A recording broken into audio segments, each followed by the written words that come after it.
Hey guys, it's Timmy, and this is Pro Wrestling Unlimited, as we are here on the 11th of December 2019 to talk about everything that went down tonight on AEW Dynamite. Tonight's AEW Dynamite did come to us from Garland, Texas, even though throughout the show they did say Dallas, because Garland is basically, it's considered its own city, its own town, but it's more like a suburb or a subsection of actual Dallas. When you really look at it, you see Dallas on a map, and then Garland's kind of like in the middle side, in the kind of center, no, not really center, but kind of middle-ish to the east between Dallas and Arlington. So the reason they kept saying Dallas tonight, if you were confused because they're in Garland, Texas, is because basically they were in Dallas. It's like being in Anaheim, California, but just telling everyone, oh, we're going to LA. Because, you're technically in Anaheim, but it's just easier to say you're in Los Angeles. But anyways, let's see who's here with us in the live chat for tonight's talk, or recap, whatever you want to call it. We've got Dorian Abercrombie, Jason Dalton, Woken King Slender, Kristen McNutt, Ashton Tyler, and so many more. George John Cox, Jonathan Edwards. What's going on, all you people? Do want to apologize that we did not do the PWUnlimited podcast last night. Nick got stuck working an extra shift at his normal job, and so I did not feel that doing episode 100 without him would be the proper thing to do, so we're going to hold off. We got something cool planned for episode 100, so stay tuned. You'll know when the time is right. But as far as Dynamite goes tonight, I thought it was a okay show. They did a good amount to build up to next week, and they even built up to the first show of 2019 on January 1st. Or 2020, I mean. Now, as far as the show itself in a whole, I didn't think there was anything too special. I think the MJF thing was probably the best thing of the night because he cut a hell of a promo, and the way the crowd was booing and calling him, and I'll talk about it in a minute, he came off as a mega star, a mega heel. Well, we'll get to that when we get to that. Just looking at the chat.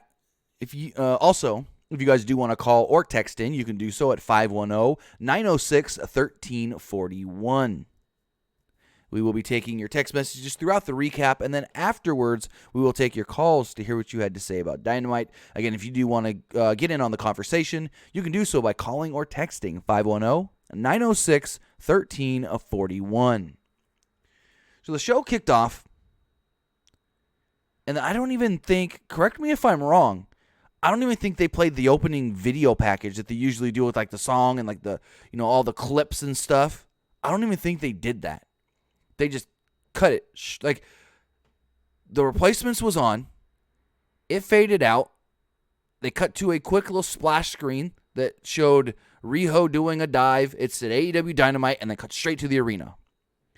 And out came Jon Moxley. And in less than 2 minutes, the show had started.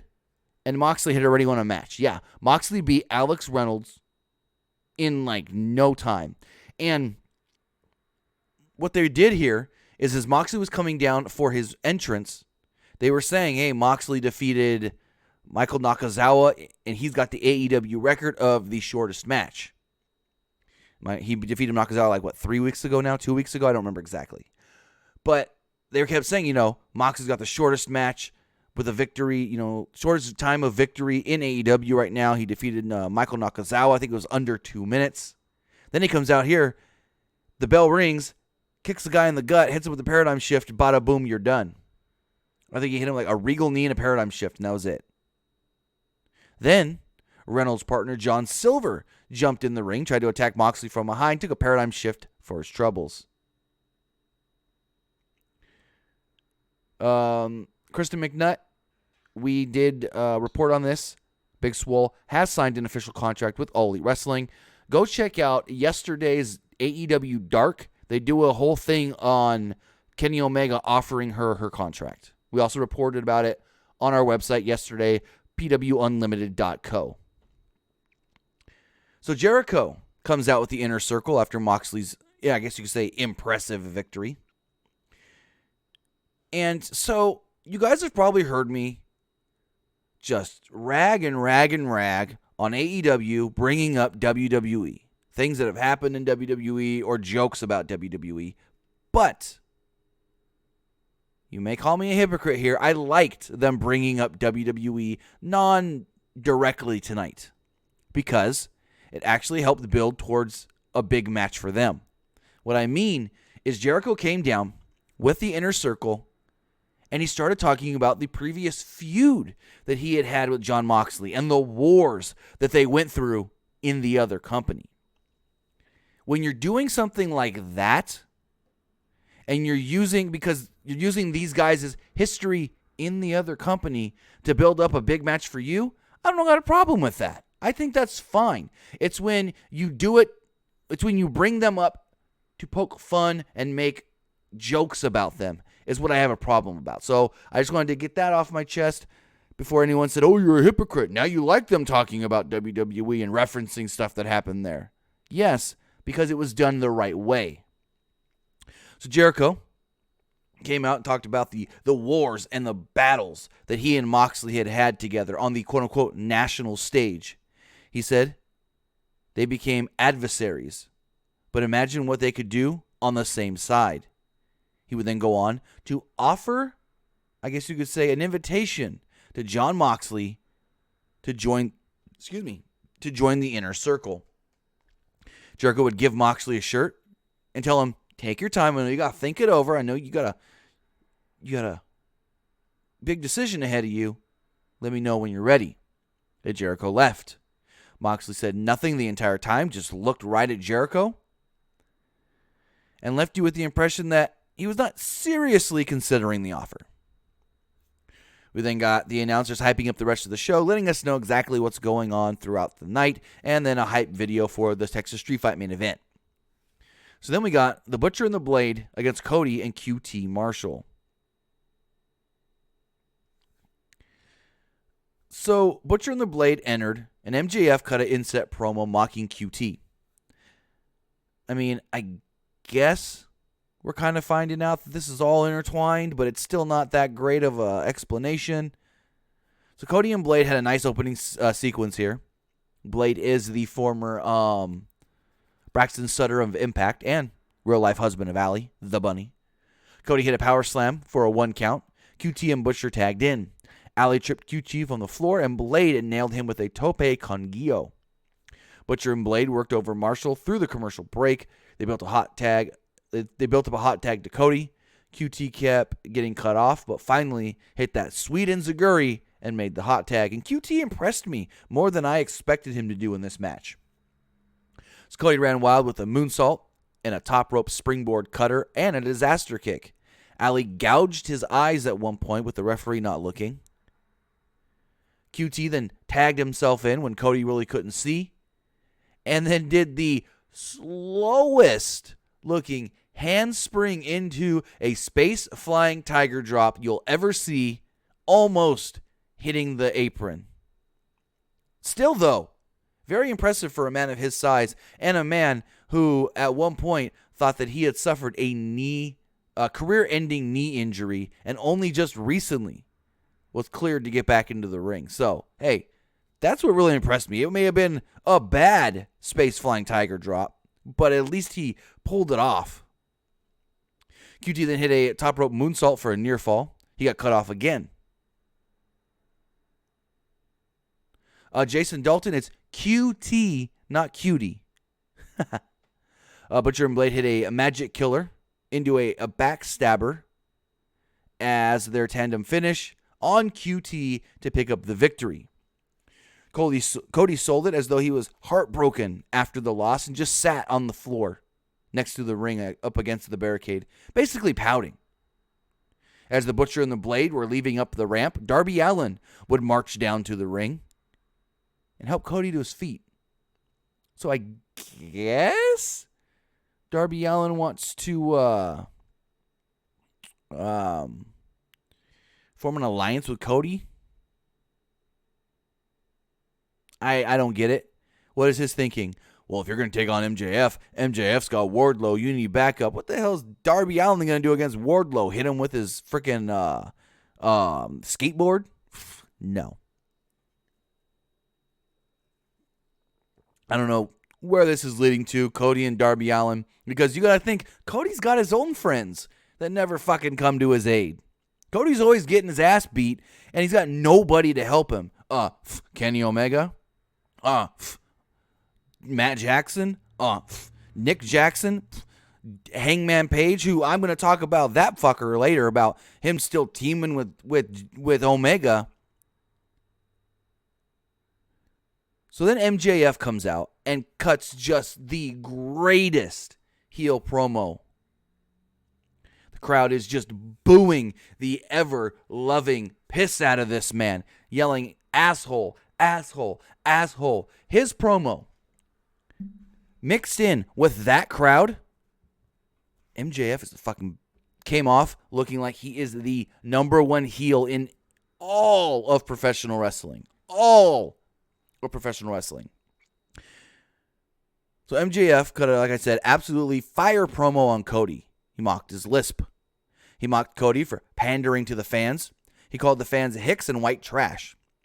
He called a grip into the ring to chastise him. He said, "Oh, I saw when Cody mocked my crossroads, you were laughing. Ha ha ha ha. Weren't you?"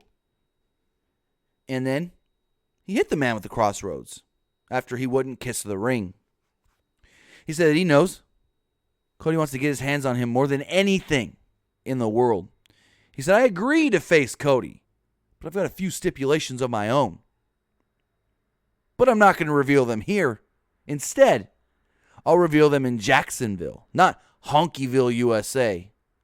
So on January 1st, in Jacksonville, Florida, MJF will let us know what his stipulations are as far as agreeing to face Cody. So he will have the match with Cody after saying he'll never have a match with Cody. But they said, hey, we can't tell you tonight. You got to wait 3-4 weeks. What is it? 3 weeks, which it's like, what? Just fucking tell us tonight. Because you want that first show of the new year to be a big show. Unless they're holding this match off till Revolution in February, the end of February, then okay. But if you're not, and you're going to do this match like a Bash of the Beach or on the cruise, give it to us on the 1st instead.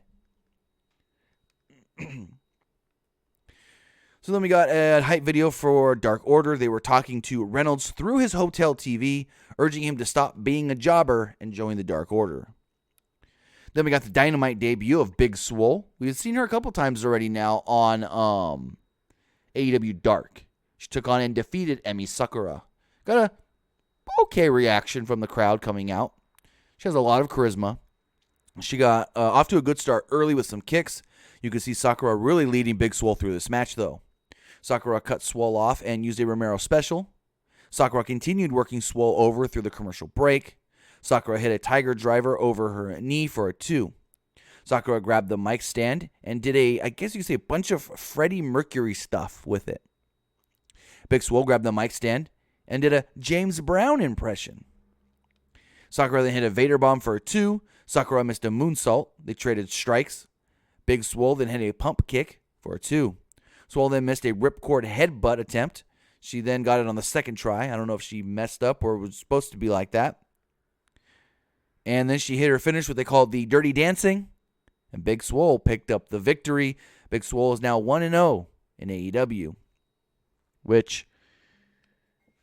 So, they announced tonight there's going to be next week a number 1 contender match for the Women's Championship. And when you look at the rankings for AEW, I guess they don't count. I guess it doesn't matter. Because Hikaru Shida is the number 1 ranked female in All Elite Wrestling, yet she's not even in the fucking number 1 contenders match. It's number what? Hold on. Give me 2 seconds and I'll tell you. It's like number 4 and 5, I think. Hold on. I've got it right here. It's Britt Baker and Chris Statlander. Yes, it's number 4 and 5 in a number 1 contenders match. So why the fuck? Yeah, I'm a little peeved. Do we have rankings if the number 1 ranked female is not A, automatically the number 1 contender, or B, in the number 1 contenders match? Ay, Dios mío. Makes no sense. And why not put Big Swole in there? She's got the same record as Chris Statlander, 1-0. It just doesn't make sense to me. But next week, we're getting Britt Baker versus Chris Statlander in a number 1 contenders match. And they're the 4th and 5th ranked in the rankings. Your number 1 woman is not even in contention. Why do we have rankings, people? Why do we have fucking rankings? Okay, Arshid Daha, if I said that right. You say Shida's facing the champion at Revolution. That's not for 3 months. I'd be pissed if I was the number 1 ranked person in the division and was told, you got to wait 3 months, but one of these 2 women will get a shot in 2 weeks. I'd be like, why the fuck do I have to wait, but they get to jump the line? It's just dumb. Very dumb to me. We then got Kenny Omega and Hangman Page taking on Kip Sabian and Shawn Spears, and this makes no fucking sense either. So a couple weeks back, on Being the Elite, Hangman Page went to the Bucks, and I think Kenny was there too. I know at least the Bucks were there, and he said, I can't do this anymore. I can't be the worst member of the Elite. I don't want to be in the Elite anymore. So we were led to believe that Hangman Page has split himself off from the Elite. He said that he needed to be on his own, figure out what he's doing with his career, and get back on a good run. So I'm like, okay, that's cool. He's going to change things up a little bit. He's going to be on his own. Maybe he can be more aggressive. Maybe he can not turn heel, but do heelish kind of things maybe now that he's not in the Elite. And then what happens tonight? He's just back teaming with Kenny Omega. I don't know. So Page and Omega controlled the early on portions of this match with a lot of fundamental offense. Chops, kicks, and stuff like that. Spears and Sabian used a distraction from Penelope Ford on the floor to cut Page off. Also, fucking Spears coming out here all by himself. No one's even worried where Tully is. That plays in later. Like, they don't even care. He's not even worried that Tully didn't come out with him. So, Sabian used a draping neck breaker. They teased a hot tag through the commercial break. Omega got a hot tag and hit a double knee. Double Kataru. How do I say this? Kataru Crusher. That's it. Kataru Crusher. He used a Terminator dive before jumped on the apron to block the dive. Ford then hit a Hurricane Rana off the apron on Omega. Not a DQ. And I'll talk about a little bit later in this match when it should have also been a DQ. Spears took the referee. Yeah. After Ford hit the Hurricane Rana, so she can jump up and hit a handspring elbow in the corner on Omega. She doing all this shit. And it doesn't even matter. If I was a wrestler in AEW, you know what I would do? I'd say fuck the rules, because it doesn't matter. Sabian then hit a fisherman suplex for a 2. Omega made a comeback and hit a V-trigger. The lights went out. And when they came back on, Joey Janela had Tully Blanchard tied up at the top of the ramp. Shawn Spears ran up the ramp to brawl with Janela, leaving Sabian all by himself. So at this point, Omega tags in from Hangman. And the referee's counting 1. You know, you got the 5 count. Get out of the ring before the 5 count. And Hangman and freaking Omega are just doing all these double team moves on Kip Sabian. 2. Yeah, it was that long in between. A normal ref would have counted to 15 before this ref got to 5. And, by and large, he got to 5 and didn't even say anything to Hangman. He gets to 5 Hangman just kind of looks around, not listening to the ref, and then gets out on his own. No consequences. No. Oh, hey, I'm at 4. Get the fuck out. No, none of that.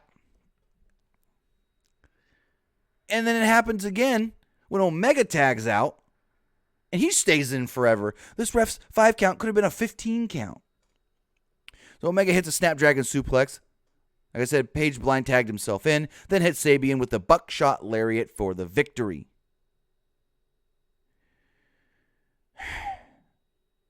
There's no rules in AEW, folks. At least that's what they want us to think, or at least that's how it plays off on television. Then we got a Brandy Rhodes video talking about the Nightmare Collective. Brandy cut her promo on the women's division. She was talking crap on all these different people. She said that women's division, she said there would not be a women's division without her and Kong. She said a kid's gymnast, or she said all you are is, she said something like all this is a kid's gymnastics meet, this division. I'm like, what? Jason, maybe it is a 10 count in AEW. Either way, his 5 was like so slow.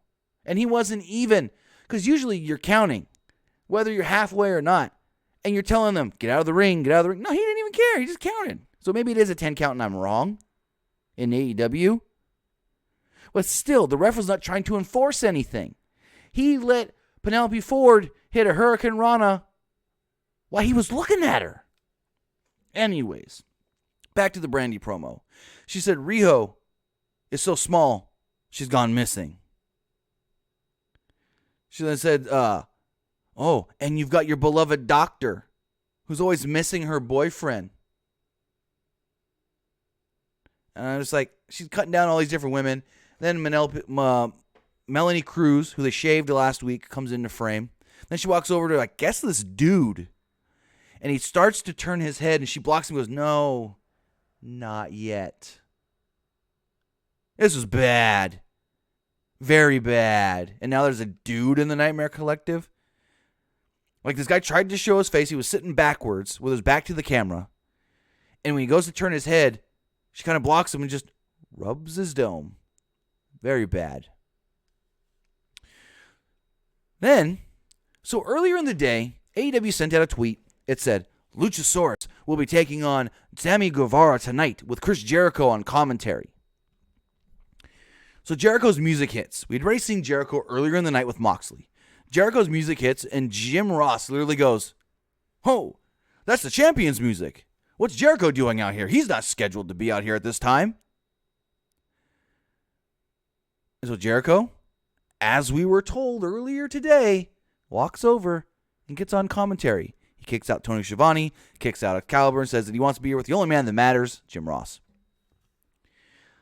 Jim Ross says something to Jericho. He then asks Jake Hager how he's doing. Hager won't respond. Jim says something else to him, and Jericho goes, oh, yeah, he's good. He's doing good. So they put Hager on commentary, but they still won't let him talk. But then we did get Luchasaurus versus Sammy Guevara. The match is more of, I guess you could say, a backdrop for commercials, because a lot of this took place during a commercial. They did the picture-in-picture, but I couldn't really tell much of what was going on. I think Guevara did a dive during the break. But I don't like the big stuff happening during a commercial. And I get why they let the big stuff happen during a commercial. Because if you're watching on Fight TV, which you can't in America, you don't get commercials. The show just keeps rolling on. That's why we have to get this picture-in-picture on TNT. Because we at least have to be able to see what's going on, because stuff is still going on for their other broadcast partners. So, like I said, most of this match seemed like, to me, it took place during the commercial break. Sammy Guevara really didn't get too much offense, and finally Luchasaurus did win with the Extinction. Jericho and Hager ran down to the ring and brawled with Luchasaurus. Jungle Boy and Marco Stunt came out. Jungle Boy got a visual pinfall, I guess you could say, over Jericho ahead of their match next week. So Jericho then goes back up to the commentary area and he started yelling, that doesn't count, that doesn't count, I'll show him next week. Okay, cool. Then we got the announcement of the next pay-per-view. Next pay-per-view will be AEW Revolution, coming to us on February 29th, once again from Chicago, Illinois, but not from the Sears Center. Instead, it's going to be downtown in the Winset Arena. Hold on, I don't think I said that right. I don't think I said that right. I don't think it's Winset. Hold on. Wintrust? I got it right here. In the Wintrust Arena. My bad. So, cool. Next pay-per-view, February 29th. That's what we've been telling you. We had heard end of February, very early March. So, it's the last day of February, right when we were told. So, we learned that they then told us about stuff for next week. Jericho versus Jungle Boy in a 10-minute time limit match. Non-title, of course. Chris Statlander versus Britt Baker, as I already ranted about in a number 1 contenders match. And Lucha Bros will be facing the team of Paige and Omega. So, Paige not out of the Elite, I guess? I don't know. So then we got Texas Street Fight. They ran down the rules. They said it's no count out, no disqualification, false count anywhere, no timeout, or no time limit, and the match is fully sanctioned. So, figured out a way to give us a sanctioned, non-sanctioned match, kind of. So this is the Young Bucks against Santana and Ortiz. The winners will then move on next week to face SCU for the AEW Tag Team Championships. So as the Bucks are coming down for their entrance, they got attacked by Santana, Ortiz, and Sammy Guevara. Brandon Cutler ran down to try and help his buddies, but got powerbombed through the stage for his troubles. Matt and Nick then hit an Indie Taker on Guevara on the stage to take him out. Nick then hit a Swanton off top of one of the tunnels. I can't remember if it was on Santana or on Ortiz who went through a table. They brawled around ringside and used all sorts of plunder. Matt wore a Dallas Cowboys helmet and hit both Santana and Ortiz with a spear. Santana and Ortiz put both of the Bucks through tables. They also used some trash cans here. Matt hit a crossbody off the post. Nick hit a 450 on a trash can on top of Ortiz. Jake Hager then ran in and pulled the referee out of the ring. Bucks hit more bang for your buck for a near fall as Aubrey Edwards ran in to assume referee duties as the first ref was, I guess you say, taken out. Nick then was sent through a table on the outside. Santana and Ortiz double-teamed Matt and hit him with a low blow. Santana and Ortiz hit the street sweeper on Matt. Nick pulled the referee out of the ring before she can count the 3. Santana and Ortiz tried another street sweeper. Santana got sent off the top through a table onto the floor. Nick hit a super kick and onto a chair into Ortiz's face. The Bucks then hit the Meltzer driver on Ortiz, with Matt picking up the victory. Scorpio Sky and Frankie Kazarian then jumped into the ring. The four men had a stare down, building to their match next week on Dynamite for the AEW World Tag Team Championships. I thought the match was good. I saw some say that this match was great. I felt like it was good, but there was just a little too much. Gotta tone it down just slightly. That's the one thing with the AEW, is they try to put too much into these big stipulation hardcore style matches, like their ladder match with the Bucks and Lucha Bros, like the unsanctioned matches we'd seen, or the quote-unquote lights out matches. They try to just do a little too much for my taste. Again, my preference. If you like too much, or if it's not too much for you, cool. But now, I want to hear from you. I want to hear what you guys thought of tonight's AEW Dynamite. If you do want to call in or text into the show, you can do so at 510-906-1341, as we do have a call here. Caller, you're on the air. What's going on? Hello, Tim. How's it going? Good. I think tonight was one that good to me. Okay. I didn't like the match or the segment. I'm sorry about my throat. I've tried to talk short. I think they could have done it better, and not too much, but less. Just good. Exactly. That's exactly what I said. Yeah. I wish they could have did better on the matches. They planned and less the promos. Yeah, they need the promo to pump up the match for Homecoming and Evolution coming up, but less of that will be good. And you saw Vicky Guerrero, right? Was made her debut on AEW Dark.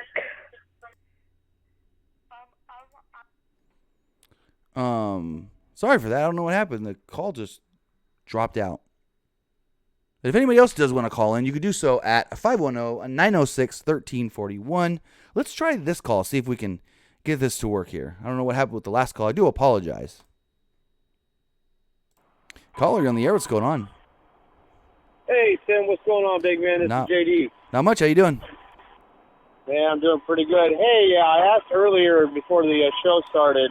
Yeah, I didn't delete my my subscription or anything along the lines, and I know last month everything went through fine, so I'll have to take a look and check and see why I don't have my awesome badge next to my name. Yeah, I don't know. For me, it doesn't let me know exactly if there's an issue. It just tells me who is and who is subscribed. That's what I do like better about Patreon subscriptions is if there is an issue one month, like it says, oh, the payment couldn't go through, it lets you know. But with the YouTube subscriptions and the memberships, it just literally bare bones kind of thing. It just tells you who is subscribed. Okay.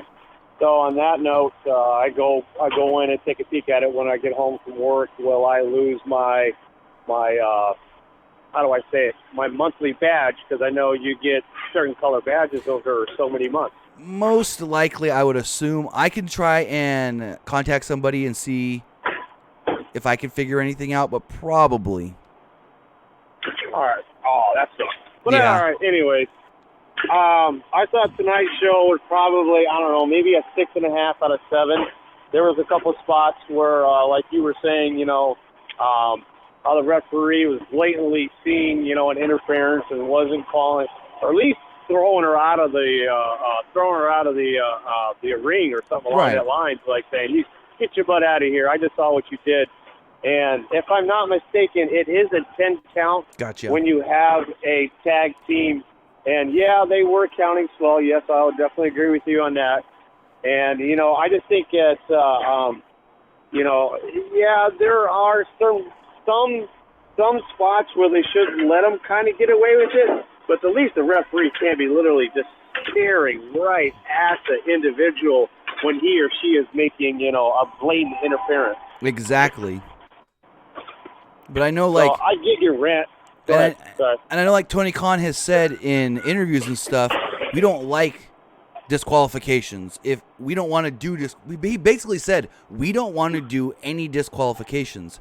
So my whole thing is then don't do things that should be a disqualification if you don't want to do DQs. Right? That makes complete sense. They're not trying to, copy WWE or anything along that line. I mean, I get that. And I do get your rants about, how the two companies are going back and forth and taking jabs at each other. And I do see your point where AEW is making it a little more apparent on taking their jabs at WWE as opposed to WWE taking their jabs at, AEW. And it was funny. I was going to say, it's even worse on BTE. They did a whole opening segment this week making fun of Triple H, basically. Oh, yeah, I did see that. I thought that was kind of funny. But, hey, I like what they did with Big Swole. That little interview that they did with her on the All Elite. I really like how they showed her and, and a light on who she is. And I did see somebody in the comments say something along the lines that Nia Jax had a match with her in WWE in a squash match. Yeah, I think it was either on Raw when she first came up or it was in NXT. And we've seen plenty of people do squash matches in NXT or in WWE and then go on to do other things. I mean, Britt Baker did a squash match with Nia Jax on television once before. Scarlett Bordeaux, who just signed with NXT, did a squash match in 2016 against Nia Jax when she was first being brought up. So it really doesn't matter. I mean, WWE uses quote-unquote local talent all the time for squash matches, and sometimes they get recognized and sometimes they don't by the company. Yeah, I just thought they missed out on this one because Big Swole looked good. I mean, correct me if I'm wrong. Go ahead. Correct me if I'm wrong. Wasn't she in one of the 2 Mae Young Classics as well? I think you're right. She went under a different. She went under her regular name, though. Yeah, it was her regular name, Ariel Monroe. Yeah. You're absolutely right. I do remember watching that. I just think they missed out on a good talent like that.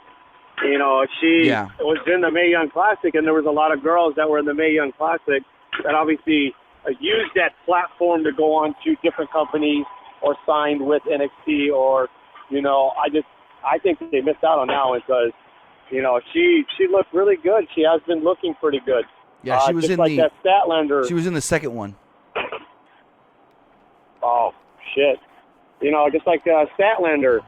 I understand why everybody's been going after her because, damn, bro, when she went up against Shakira, I'm saying her name wrong, damn it, the number 1 contender, right. I thought she looked really good last week. And I understand how you feel about giving her and, who the hell is the other girl's name? Yeah, her and Britt Baker, giving them a number 1 contender a shot at the title. When Britt Baker, like you said, is only ranked like 3 or 4, and the last couple of matches that she has not looked that impressive to me. She looks a little green.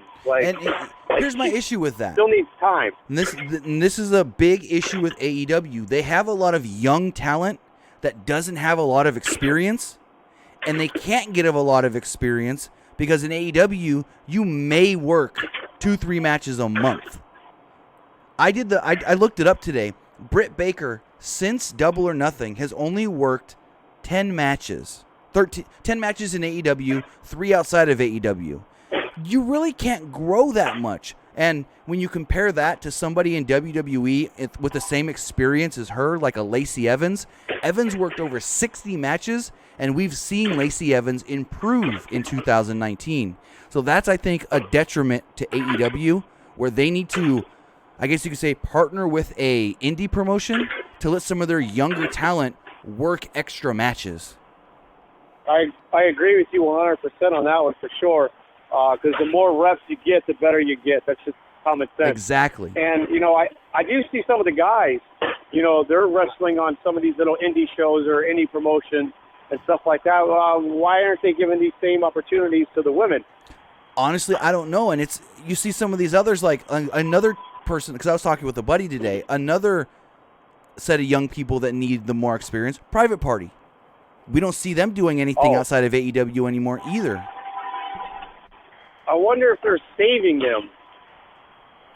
I don't know, but trying not to overexpose them, maybe? I don't know. Right, and I get that. Don't overexpose somebody on television, but you also need to find a way to get them, like you said, more reps in the ring.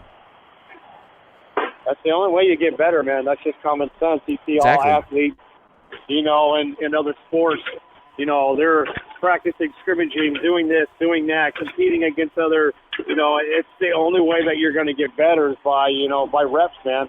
That's just common sense. And, they do need to join up with a couple of different indie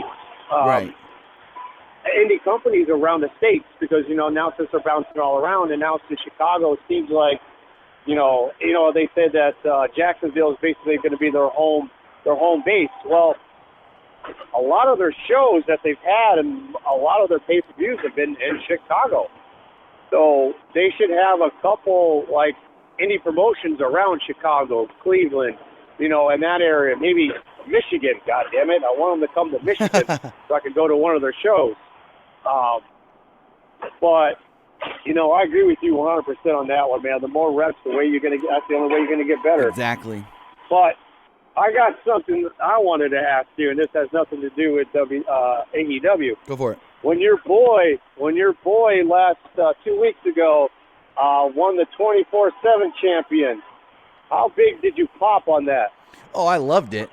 And that wasn't his first time on WWE television either. No, I know that, but him winning the 24/7 championship belt. And in my comments, I think you misconstrued something. How I was saying, he should take it to the races and stuff like that. What I was trying to say was that I think you should take it to the races, not by holding the belt, for the next 2 months until NASCAR starts up another season. But you know how Aaron Rodgers, quarterback for Green Bay Packers, he's got his own cute little belt. Oh, yeah. Braun Strowman gave the Chicago Bears a WWE championship belt on their Thanksgiving game after they beat the Lions. Huh. That's what I was trying to say. Gotcha. They should do something along that lines where, he pops it out every once in a while, puts it over his shoulder, or, when they do the pre-race where you got Waltrip walking down the freaking, walking down the pit, the pit aisles, where all of a sudden you go over to your boy and look, he's got the 24/7 championship on his shoulder, man. I thought that I just laughed my ass off. I thought that would have been cool, man. Here's my question to Triple H. He sends championship belts to all these different sports champions, baseball, football, hockey. Why doesn't he send a title with custom plates to Kyle Busch? He won the championship in 2019.